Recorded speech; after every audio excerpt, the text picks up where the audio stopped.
Business just got an update that will make navigating our system that much easier.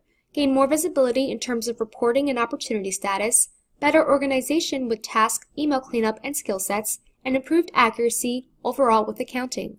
Gain more visibility in terms of our report builder and partner portal features. Easily share a report with employees or specific roles and allow editing capabilities. View payment terms right in your vendor's report, as well as the task notes within our task dataset. And we now have the partner portal displaying opportunity statuses so that your clients stay up to date on the latest.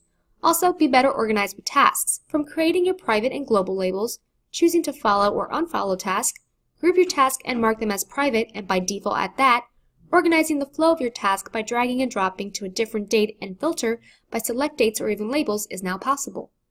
Also, reduce any spam scores or emails that will get bounced by using our email cleanup option. And when it comes to skill sets, connect it to a category or two and decide any requirements that should go with it.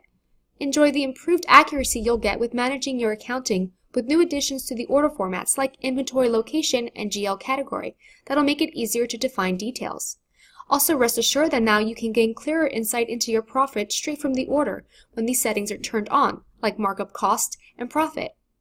And as an added convenience, any reference numbers supplied on payments or bills will now be displayed at the forefront via the tenant and partner portals. For more information, you can visit us at www.businessbymiles.com. After all, it's business as it should be.